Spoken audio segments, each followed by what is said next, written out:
All right, so the learner today, we are really diving deep, and it's all thanks to you because we are taking a look at Bringing Up Bébé by Pamela Druckerman. Yeah. One American mother discovers the wisdom of French parenting. So it's going to be pretty interesting to see what she found, as an American in Paris and how they do things differently over there. Right. And I think this should be a really great deep dive for anyone who is a parent or thinking about being a parent or just interested in different cultures and how they approach raising children. Exactly. And maybe we can pick up on some things that even if we don't agree with everything, maybe there's some things that we can learn from. Absolutely, because every culture has its strengths and weaknesses, and it's always fascinating to see what we can take away from different approaches. For sure. Okay, so our mission for this deep dive is to really unpack the core differences between how the French and Americans approach parenting. And I think even more than just what they do differently, it's how those different philosophies and practices actually shape childhood behaviors and family dynamics. Yeah, that's the really interesting part, right? It's not just about the techniques themselves, but the ultimate impact they have on kids. Right. Are French kids really that much better at sitting still at a restaurant, or is it just a myth? Let's get to the bottom of it. Well, and the book seems to focus on this idea of independence and self-regulation. How do French parents cultivate that in their children? And what can we learn from that, even if we don't live in France? Yeah, exactly. And we're going to be pulling out those key takeaways, the things that make you go, huh, I never thought of it that way before. Exactly, the aha moments. Okay, so right off the bat, Druckerman talks about this really stark contrast she sees right away in Paris. Yeah, what's that? She's just walking around observing things, and she notices that French children seem to be so much better at handling the word no. Oh, that's interesting. Way less drama than she was used to seeing with American kids. Right, they just accept it and move on. Yeah, pretty much. And it's not just about saying no. It's there's this whole different atmosphere she describes in French families. I wonder if it's because the parents are just super strict all the time or if there's something else going on. Well, that's what we're going to find out. But even when she had French families over to her own home, she noticed that the parents were way less likely to jump in and intervene in their kids' play. Oh, so letting them figure things out on their own more. Yeah, exactly. And there were just fewer squabbles that needed to be refereed. Yeah. The kids seemed to be better at sorting things out themselves. That's fascinating. I mean, does she say anything about how the French parents achieve this?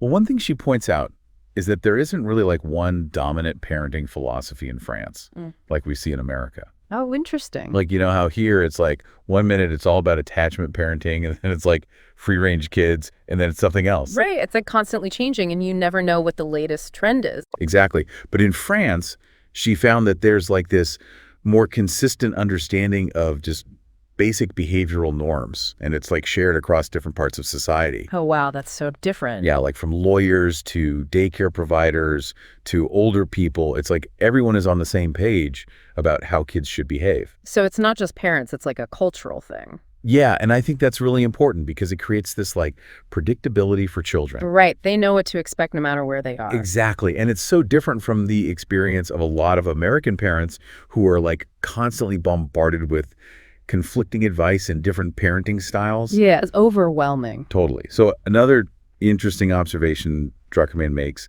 is about how French toddlers are often given a lot of space to just explore on their own. Yeah, they're not being constantly entertained or signed up for a million activities. Exactly. And she contrasts this with the American tendency to provide more structured activities for kids at a very young age. Right, all those baby classes and Mandarin tutors. Right. Yeah, it makes you wonder if all that structured stimulation is really necessary, or if it might actually hinder a child's development in some ways. Yeah, are we maybe preventing them from developing their own sense of independence by always directing their play? Right, and is it better to let them be bored sometimes and figure out how to entertain themselves? Interesting questions to ponder. And then on a broader societal level, Druckerman talks about how France has a relatively high birth rate compared to a lot of other European countries. Oh, yeah, I remember reading about that. And she suggests that this might be because of the strong public services that are available there. Right, things like subsidized preschools and accessible health care. Yeah, and affordable higher education too. All of that can make a huge difference in reducing the financial and logistical stresses of parenthood. Definitely. It's not just about having kids. It's about having the support to raise them. Exactly. And I think that can definitely impact parenting styles as well. if parents are less stressed, they might be more patient and relaxed with their children. That makes a lot of sense. Okay, so moving on to pregnancy and birth, because Druckerman has a lot to say about this too. Okay, I'm intrigued. So she talks about like this information overload and anxiety that can often characterize pregnancy in America. Oh, yeah, I can totally relate to that. Right. It's like there are endless websites and books and articles, and everyone has an opinion on what you should and shouldn't do. And it's also scary, right? Like every little thing you do feels like it could potentially harm the baby. Exactly. And Druckerman contrasts this with like a much calmer French approach to pregnancy. Like they're just more chill about the whole thing. Yeah, it's not seen as like this intensive research project. It's just like a natural part of life. So like, what do they do differently? Well, for one thing, they're way more relaxed about food restrictions. Oh, yeah, I've heard about that. Like in America, there's this ever-growing list of things pregnant women shouldn't eat. Right. But in France, it's like they kind of have this attitude of it's better not to know. Wow, so do they just eat whatever they want? Pretty much. And what's really interesting is that despite this like seemingly more laid-back approach, France actually has lower infant mortality and maternal death rates than the United States. Oh, wow. Now that's surprising. Right. It makes you wonder if maybe all that stress and anxiety during pregnancy isn't actually beneficial. Yeah, like maybe it's counterproductive. And the French also really emphasize like savoring pregnancy. Oh, interesting. Like how so? Well, they use sweet almond oil for stretch marks. And they talk about managing weight gain through mindful eating rather than strict dieting. So it's more about like accepting the changes your body is going through. Yeah, and there's less of this pressure to like bounce back immediately after giving birth. That's refreshing. And then when it comes to the actual birthing process, the contrasts continue. Okay, I'm all ears.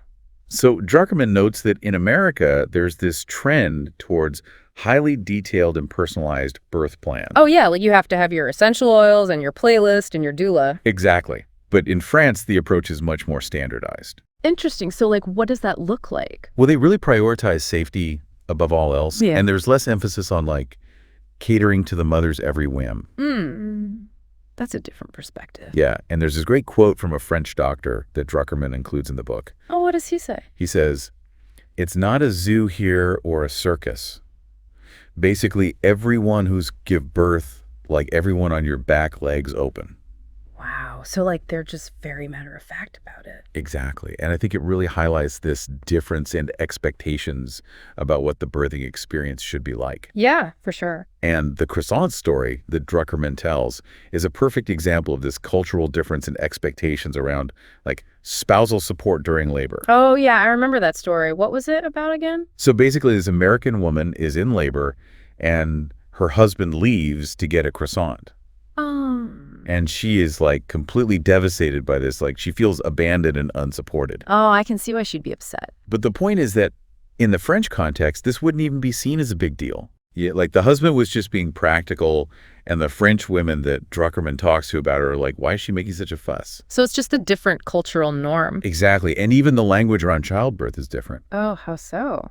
Well, the French term for giving birth without an epidural is simply accouchement sans péridurale, which literally means giving birth without an epidural. So it's just a straightforward description. Yeah, whereas in America, we use the term natural childbirth, which is like way more loaded with meaning. Right. It implies that there's something inherently better about giving birth without pain relief. Exactly. And Druckerman also points out that interventions like birthing pools and rubber balls are much less common in French hospitals.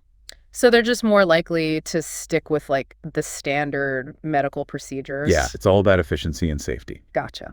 Okay, so let's talk about sleep, which is like a huge topic for new parents. Yeah, definitely a big one. So Druckerman observes that American parents often interpret their baby's night waking as a sign of hunger or some unmet need. Right. It's like they assume the baby must need something. And this can lead to like delaying sleep training or trying all sorts of different things to soothe the baby. Yeah, I remember feeling like that with my first child. But French parents tend to have a different approach. So what do? Well, they often expect babies to do their nights much earlier, like around 6 months. Wow, that's early. And they have this concept of the pause. Pause. What's that? So basically, if the baby wakes up at night, They don't immediately rush in to pick them up. Oh, interesting. They wait a few moments to see if the baby will settle back to sleep on their own. So it's like giving them a chance to self-soothe. Exactly. And this suggests a really different understanding of like what a baby's cries mean. Right, like they don't always necessarily signal a need that needs to be met immediately. And Druckerman mentions a meta-study that found that parent education on sleep science is actually super important. Oh, that makes sense. Because like a lot of parents just don't know what's normal when it comes to baby sleep. Yeah, and we can end up creating bad habits without realizing it. And the study also found that breastfeeding doesn't have to be associated with night waking. Oh, that's good to know. So it's not like you have to choose between breastfeeding and getting a good night's sleep. Right. And I think the French cultural belief that babies understand everything plays a role here too. Like they believe babies are capable of learning even from a young age. Yeah. And that they can learn sleep patterns too. Interesting. So it's not just about training them, it's about trusting their ability to adapt. Exactly. So how about feeding? Are there any differences there? Oh, yeah, definitely. Okay, tell me everything. So French parents tend to be much more structured with their feeding schedules. Okay. Like they often start around 4 months, with babies generally waiting about 4 hours between meals. That's so different from what I've heard from a lot of American parents. Right, like in America, there's this big emphasis on on-demand feeding. Yeah, like feeding the baby whenever they seem hungry. But in France, it's like they believe that babies need to learn to wait and develop a regular eating pattern. I wonder if that contributes to them being less picky eaters later on. That's a good point. And Druckerman actually tells this funny story about how the creche staff reacted when they learned that her baby didn't have a strict feeding schedule. Oh, yeah. What happened? Well, they were totally shocked. Like it was completely outside their expected framework. So it's like a really strong cultural norm in France. Yeah, and I think this emphasis on scheduled feeding connects to this broader concept of delayed gratification. Oh, interesting. Like Druckerman talks about Walter Mischel's famous marshmallow test. Oh, yeah. The one where they give kids a marshmallow and tell them they can have 2 if they wait. Exactly, and the study found that the kids who were able to delay gratification tended to have better outcomes later in life. Like they were more successful in school and had better relationships. Yeah, and Druckerman suggests that the French practice of children waiting for meals like the afternoon snack of goûter might actually help them develop this ability to delay gratification. That's interesting because goûter is like a ritual, right? It's not just a random snack. Yeah, and the kids know that it's coming at a certain time and they have to wait for it. So it's like built-in practice for delayed gratification. Exactly. Okay, so let's talk about discipline and boundaries because I'm really curious to hear about the French approach to that. Well, this is where things get really interesting. Okay, I'm ready. So the French have this much more direct and less conflicted approach to saying no. Like they're not afraid to set limits. Exactly. And they have this principle, you must teach your child frustration. Wow, they just come right out and say it. Yeah, and it's so different from the American tendency to like try to shield kids from any kind of discomfort. Right, and we often feel guilty about saying no. Exactly. But the French see it as like a necessary part of child development. Like they believe that kids need to learn how to handle disappointment. Yeah, and there's this children's book series in France called Princess Parfaite. Princess Parfaite. And even the perfect princess in these books encounters and learns to accept no. Oh, that's a great message. Right. It's like built into their culture from a young age. So they're not trying to create this perfect little world for their kids where everything is always happy and easy. Yeah. They're preparing them for the realities of life. And they believe that hearing no actually benefits children. Yeah, because it helps them understand boundaries and manage their desires. That makes sense. And this idea of waiting isn't just about meals. It's like a fundamental principle in French parenting.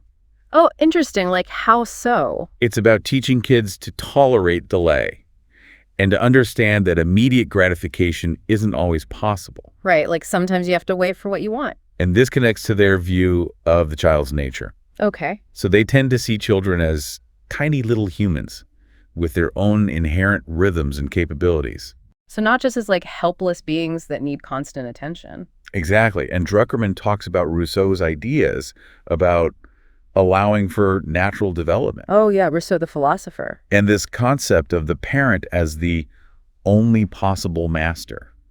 So like there's a clear sense of parental authority. Yeah, but within a framework of allowing the child to unfold naturally. So it's not about controlling every aspect of the child's life. Right. And they have this word cadre, which means frame. Cadre. And it refers to like this firm structure of a few key rules. Like what kind of rules? Things like eating, sleeping, screen time, those kinds of things. Okay, so it's not like a million rules, it's just a few important ones. Yeah, and the idea is that this cadre actually provides a sense of security for children. Like they know what the boundaries are. And within those boundaries, they have a lot of freedom to explore. That's an interesting concept. And it's important to remember that views on children in France have evolved over time. Right, like things aren't always the same as they were in the past. Exactly. So the more traditional seen but not heard approach to children shifted significantly after the social changes of 1968. Oh yeah, that was a time of big upheaval in France. And the influence of psychoanalysis, particularly the work of Françoise Dolto, has been huge. Françoise Dolto, the famous child psychologist. And she believed very strongly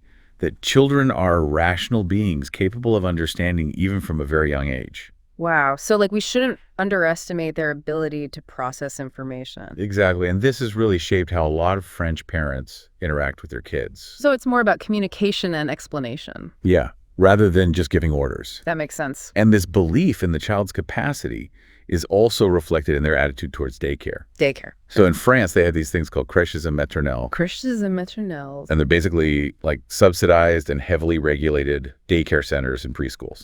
So like high quality, affordable childcare. Exactly. And in America, there's often a lot of skepticism and concern Yeah. about daycare. Yeah, people worry about the quality of care and the lack of individual attention. But in France, there's this strong preference for and high demand for these crèches. Wow. So it's like seen as a positive thing. Yeah, they genuinely believe that it's beneficial for children. Interesting. So it's not just about giving parents a break from childcare. No, it's seen as like an important part of a child's social and emotional development. So like they're learning how to interact with other kids and be part of a group. Exactly. And the historical context is important here. Okay. So Druckerman explains that the French crèche actually originated in the 19th century. Wow, that's a long time ago. Yeah, and it was created to support working mothers during the Industrial Revolution. So it has this like long history of being a part of French society. Exactly. And over time, it's become really integrated into middle-class life in France. Which is different from how it's often perceived in America. Right. Like in America, daycare can sometimes have this negative connotation. Like it's only for people who can't afford to stay home with their kids. But in France, it's like totally normal for middle-class families to send their kids to crèche. And they don't see it as like a bad thing? No, they see it as like a valuable opportunity for their kids to learn and socialize. That's fascinating. And the crèches in France have like really high standards for staff training. Oh, that's reassuring. And they serve these structured and multi-course meals. Wow. So they're getting like a gourmet dining experience. Yeah, it's pretty impressive. And then there's maternelle, which is like the free public preschool. Right. And that starts around age 3. Okay. And it plays a vital role in developing spoken French. So it's like getting a head start on their education. Yeah, and almost all French children attend maternelle. So it's like a universal experience. Exactly. Okay, so switching gears a bit, let's talk about social interactions, because I know this is another area where there are some cultural differences. Okay, well, one thing that Druckerman highlights is the importance of politeness in France. Politeness. Okay. And it starts from a very young age. Like what kind of things are we talking? Well, for one thing, they're really big on saying bonjour. Bonjour. Like it's not just a casual greeting. It's like the essential starting point for any social interaction. Oh, interesting. And they teach their kids to say bonjour to everyone they encounter.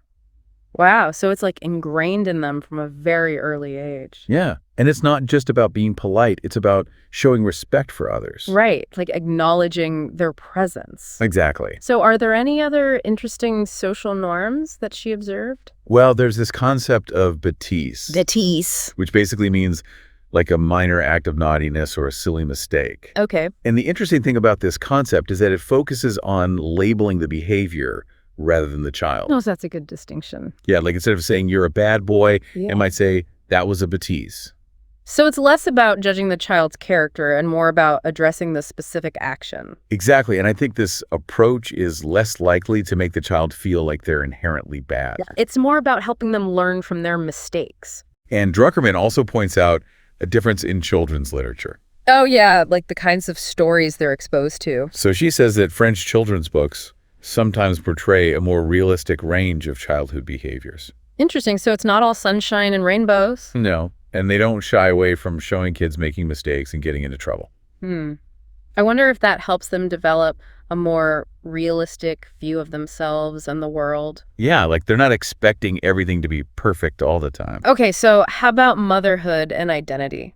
Because I know this can be a really challenging area for a lot of women. Yeah, definitely. And Druckerman has some interesting observations about this too. Okay, I'm curious to hear what she found. So one thing she noticed is that French women tend to be a bit slower to form close friendships. Really? So like it takes longer to build those deep connections. Yeah, it's not like in America where you can like meet someone at a mommy and me class and suddenly you're best friends. Right, it's a more gradual process. And she also observed lower rates of breastfeeding among French mothers. Oh, wow, that's surprising.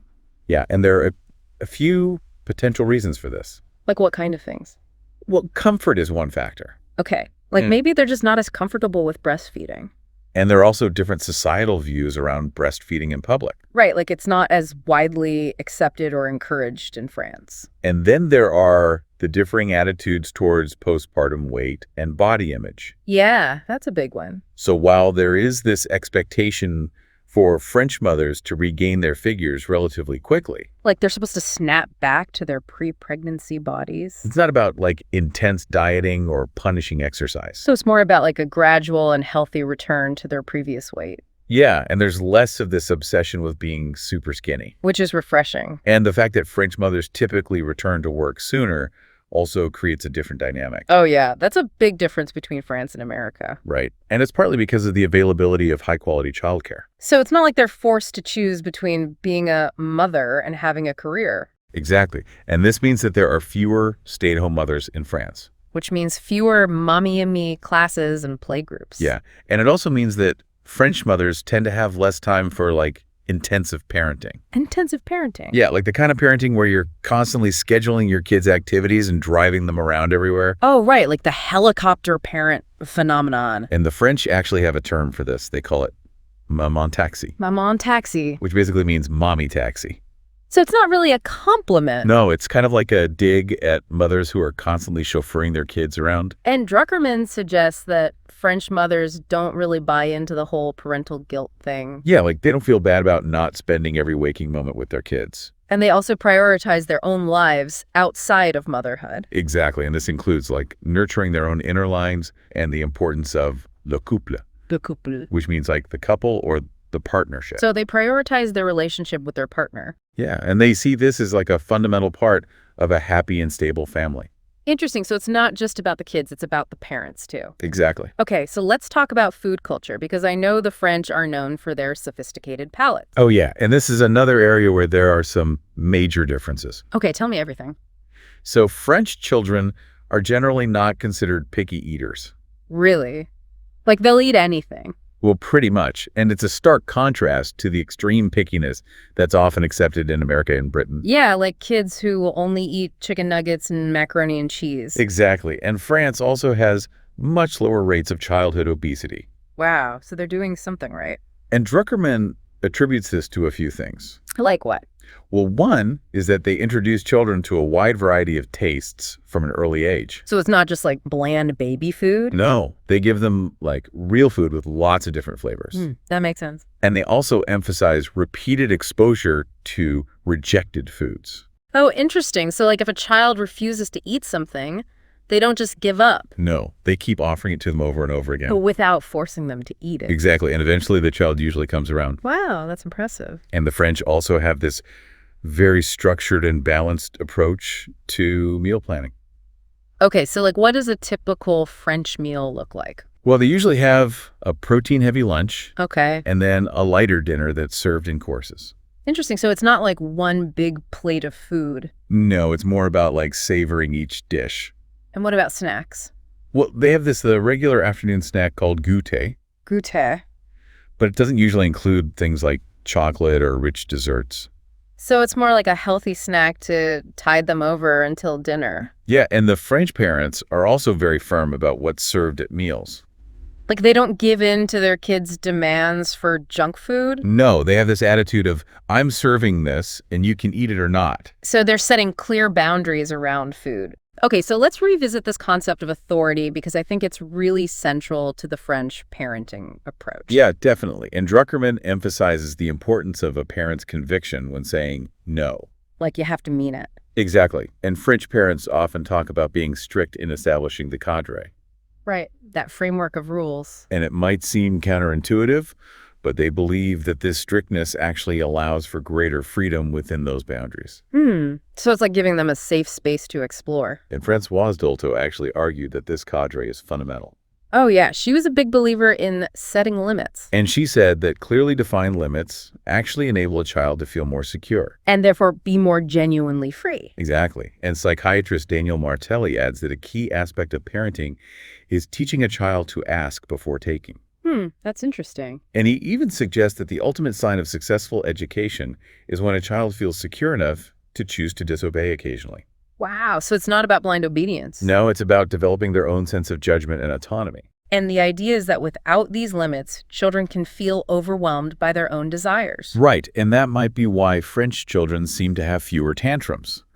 That makes sense. And Druckerman describes this French technique of using a cold face and a firm tone when giving a command. Cold face. Yeah, like they don't get all emotional about it. Like they're conveying seriousness without yelling or getting upset. Exactly, and they give the child a moment to process and respond. So it's not just like a knee-jerk reaction. And it's important to note that spanking is not endorsed by French parenting experts. Oh, okay. They generally favor a definitive no, used sparingly. So it's about being clear and consistent with your boundaries? And the phrase c'est moi qui décide, which means it's me who decides, really encapsulates the French parent's sense of authority. So they're not afraid to be the boss. Exactly. Okay, so finally, let's talk about what happens as French children grow older and start to become more independent. All right, so Druckerman observes that the French really aim to cultivate autonomy, which basically means like independence or self-reliance. Okay. And they start encouraging this from a very young age. So, like, what are some examples of this? Well, they might give their kids more responsibility around the house. Okay. Or they might encourage them to walk to school or to the park on their own. Oh, wow. So they're giving them a lot of freedom. And they also encourage physical separation through things like school trips or colonies de vacances, which are like summer camps. Okay. But they can last for several weeks, and the kids are away from their parents the whole time. Wow. That's a big step. And this contrasts with a tendency towards greater overprotection in American parenting. Right. Like we're often hesitant to let our kids out of our sight. And Druckerman suggests that French parents don't have the same fantasy of control over their children's lives. So they're more willing to let go. And their attitude towards praise is also more measured. Oh, interesting. So while they do believe in positive reinforcement, they're not constantly showering their kids with praise. Why not? Well, they believe that too much praise can actually hinder a child's development. So like it prevents them from developing their own internal motivation. Exactly. And they also want their kids to learn to evaluate their own work and not just rely on external validation. That makes sense. And the underlying belief seems to be that children are happiest when they're trusted to do things for themselves. So it's about empowering them to be capable and independent. Exactly. So as we wrap up this deep dive into Bringing Up Bébé, what are some of the key takeaways that stand out to you? Well, I think the biggest one is this idea of the cadre. The cadre, right. Like the French really emphasize establishing this clear and consistent framework of expectations and boundaries from a very early age. And it might seem counterintuitive, but this strictness actually allows for greater freedom within those boundaries. Exactly. And it's coupled with this fundamental trust in the child's capacity for rationality, understanding, and eventual autonomy. Which is so different from the often more anxious and guilt-ridden approach that we see in American parenting. Yeah. And for me, one of the most thought-provoking aspects of the book was the French emphasis on le couple. Le couple, right. Like the idea that prioritizing the parents' relationship is actually a key part of raising happy and well-adjusted kids. And it's not selfish to take care of yourself and your marriage. No, it's actually essential for the well-being of the whole family. And I was also really struck by how matter-of-fact the French are about things like childbirth and discipline. Yeah, they don't make a big fuss about it. And they don't shy away from setting limits and teaching kids to handle frustration. Right, and it's not seen as mean or damaging. It's just seen as like a necessary part of growing up. And I think there's a lot we can learn from that, even if we don't adopt every aspect of the French parenting style. Hey everyone, if you enjoyed this video, don't forget to give it a thumbs up. And if you haven't already, hit that subscribe button and turn on the notification bell so you never miss an update. Your support means the world to me and helps the channel grow. Thanks for watching, and I'll see you in the next one.